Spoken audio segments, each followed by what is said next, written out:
दीदी जी। अरे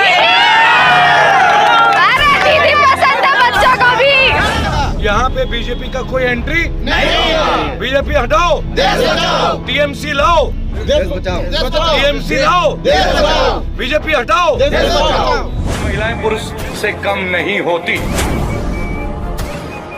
और अब वो बंगाल के ऊपर एक आक्रमण करने वाले हैं। बैकअप तैयार होगा, यहाँ से बीजेपी रिटर्न जाएगी। दीदी आप क्या बोलती हैं, बीजेपी का यहाँ कुछ जगह है? नहीं नहीं, कुछ भी जगह नहीं।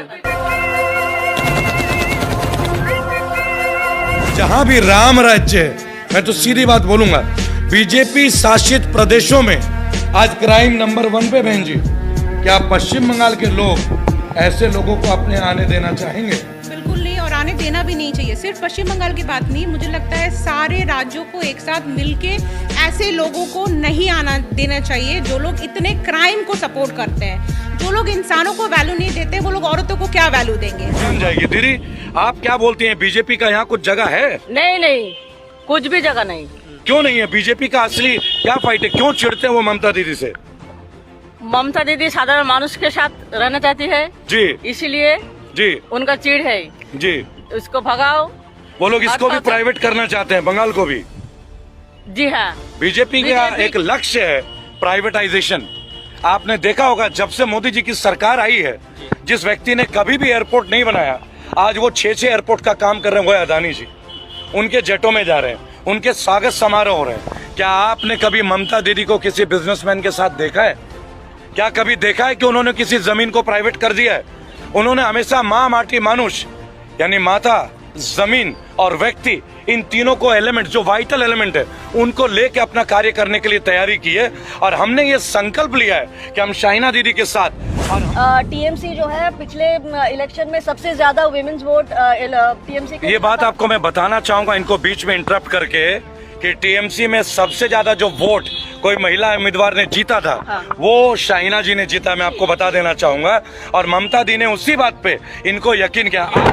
और आपकी मदर को आप लगातार काम करते हुए देखते हैं, बहुत सारे मुश्किलों को भी आप आती होंगे, आपके रास्ते में अड़चने विरोधी लोगों का।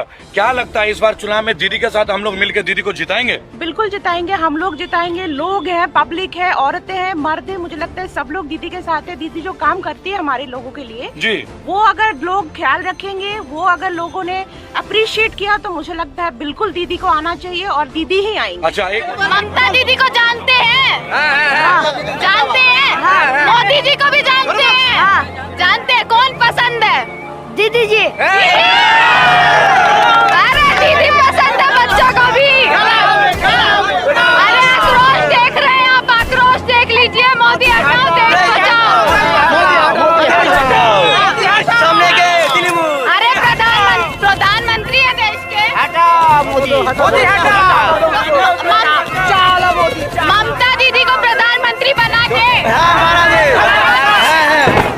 दीदी ये प्रमोट करती है, जैसे बेटी बचाओ बेटी पढ़ाओ, ये भाजपा केवल कहती है, हम लोग करके दिखाते हैं। आप लोग करके दिखाते हैं। मुझे इसकी योजना के बारे में हिंदी में कुछ शब्द और बताएं, जो अलग अलग योजना है। देखिए, हमारे पास कन्याश्री है, हमारे पास रूपोश्री है। रूपोश्री है मतलब अभी कन्याश्री के बारे में तो उन्होंने बताया कि एक लड़की जब 18 साल की हो जाती है, अकाउंट में उनका खाता खोला जाता है और उसी अकाउंट में डायरेक्टली वो पैसा आ जाता है, ताकि उसकी पढ़ाई हो या उसकी फ्यूचर पढ़ाई के लिए ही एक्चुअली वो पैसा इस्तेमाल करने के लिए दिया जाता है। उसके बाद आता है रूपोश्री, वो होता है शादी के लिए। शादी के लिए जी, जैसे 18 साल हमारा भी एज लिमिट है, आपको भी पता है कि 18 इयर्स नहीं होगा तो उस बच्ची का शादी नहीं होगा according to Indian laws basically. और उसी चीज को प्रमोट करने के लिए कि ये भी चीज हम लोग माथे में रख के दिमाग में रहे कि भाई 18 साल के पहले शादी नहीं करवा सकते। 18 साल की होगी लड़की, जो लड़का है जिसे शादी होगी वो 21 साल का होना चाहिए। दोनों अगर प्रॉपर एज के हों तो वो लोग जाके एप्लीकेशन देंगे कि ये दोनों की शादी तय हुई है, और उसी के बेसिस पे 25,000 रुपए जो है उस शादी के खर्चे के लिए दिया जाता है। जी, अच्छा मुझे एक बात बताइए, अभी हाल फिलहाल में मोदी जी की टीम ने जी, क्योंकि मैं तो मोदी जी का टीम ही बोलूंगा, वो सीधा बोलते हैं कि बंगाल में बहुत सारे क्राइम है वुमेन के प्रति, जबकि जब मैं नेशनल क्राइम ब्यूरो का रिपोर्ट देखता हूँ तो भारत में सबसे नीचे पश्चिम बंगाल का नंबर आता है।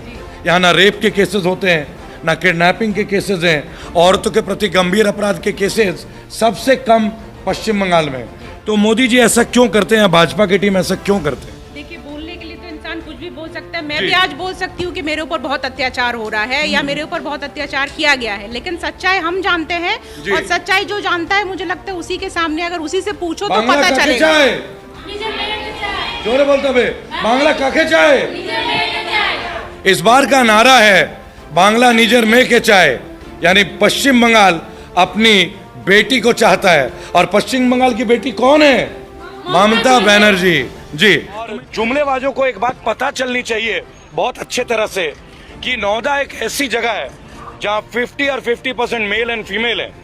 और आप ये समझ लीजिए, बंगाल में ममता दी सबसे ज्यादा औरतों को प्रमोट करती हैं, केवल दिखाने के लिए नहीं, केवल एड्स के लिए नहीं, उनको सीट्स दिया जाता है, उन्हें उस जगह पे खड़े होने का एक मौका दिया जाता है कि आप अपने स्थान में जाके वो काम करें और कंधे से मिला के साबित करें कि महिलाएं पुरुष से कम नहीं होती। जब भी मैं उत्तर प्रदेश, मध्य प्रदेश की घटनाएं देखता हूँ और जब भी गुजरात का घटना देखता हूँ, और अब वो बंगाल के ऊपर एक आक्रमण करने वाले हैं। जब दीदी के लोगों से हमारी मुलाकात हुई, दीदी हमारे यहाँ सभी को बोलते हैं, आपको मैं बता दें, पर हम सबकी दीदी केवल एक है, वो है ममता दीदी। कौन है? ममता दीदी। और ममता दीदी का जो विश्वास है इस इलाके को लेके, 2019 के पश्चात शाहीना जी यहाँ के मौजूदा विधायक हैं नौदा में, और एक बहुत बड़ा एक्सपेक्ट है, एक एक्सपेक्टेशन है गवर्नमेंट को इनको लेके, तो पुनः इन्हें टिकट दिया गया। और आप देख सकते हैं कि सुबह से लेकर रात तक ये 24 घंटे तैयार है अपने क्षेत्र के उत्थान के लिए। तो और रेबल फाउंडेशन ने डिसाइड किया कि हम सत्य के साथ चलेंगे और टीएमसी सत्य के साथ है। यहाँ के लोग जमीनी स्तर पर रखते हैं। मैडम कोई 10 लाख का कोट नहीं पहनती है, पहनती है क्या मैडम आप? नहीं पहनते ना। ममता दीदी का क्या लोगों के प्रति संदेश है, क्या बोलती हैं वो, आप बताइए अपने कार्यकर्ताओं को। दीदी কি বলেন ওটা বলুন আপনি।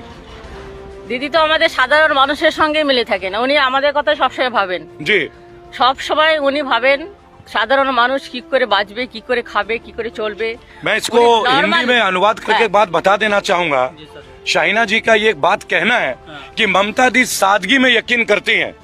आप देख सकती हैं दीदी को इस वक्त भी, ये दीदी की बेटियां हैं, मेरी बहन है दोनों, और आप देख सकते हैं कि सब एक दूसरे के साथ यहाँ दिखावा नहीं है। यहाँ सनरूफ की गाड़ियों में लोग नहीं घूमते, यहाँ BMW फॉर्च्यूनर का दिखावा नहीं है।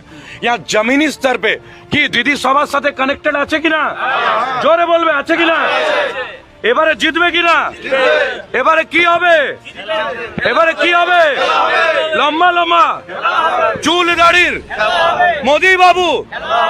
देश इस बार तैयार है, बंगाल इस बार तैयार है। बंगाल से बीजेपी का बैकअप तैयार होगा, यहाँ से बीजेपी रिटर्न जाएगी। दीदी आप क्या बोलती हैं, बीजेपी का यहाँ कुछ जगह है? नहीं, कुछ भी जगह नहीं। क्यों नहीं है? बीजेपी का असली क्या फाइट है, क्यों चिढ़ते हैं वो ममता दीदी से? ममता दीदी साधारण मानुष के साथ रहना चाहती है जी, इसीलिए जी, उनका चिढ़ है। जी, उसको भगाओ। वो लोग इसको भी प्राइवेट करना चाहते हैं, बंगाल को भी। जी हाँ, बीजेपी का एक लक्ष्य है प्राइवेटाइजेशन। आपने देखा होगा जब से मोदी जी की सरकार आई है, जिस व्यक्ति ने कभी भी एयरपोर्ट नहीं बनाया, आज वो 6 एयरपोर्ट का काम कर रहे हैं, वो है अदानी जी। उनके जेटों में जा रहे हैं, उनके स्वागत समारोह हो रहे हैं। क्या आपने कभी ममता दीदी को किसी बिजनेसमैन के साथ देखा है? क्या कभी देखा है कि उन्होंने किसी जमीन को प्राइवेट कर दिया है? उन्होंने हमेशा माँ, माटी, मानुष, यानी माता, जमीन और व्यक्ति, इन तीनों को एलिमेंट, जो वाइटल एलिमेंट है, उनको लेके अपना कार्य करने के लिए तैयारी की है। इस वीडियो के माध्यम से मैं एक बात ऑफिशियली डिक्लेयर करता हूँ कि रेबल फाउंडेशन शाहीना दीदी के साथ कंधे से कंधे मिलाकर नोएडा विधानसभा क्षेत्र में तनाव रैलियों में हर जगह हम इनको अपना समर्थन देते हैं।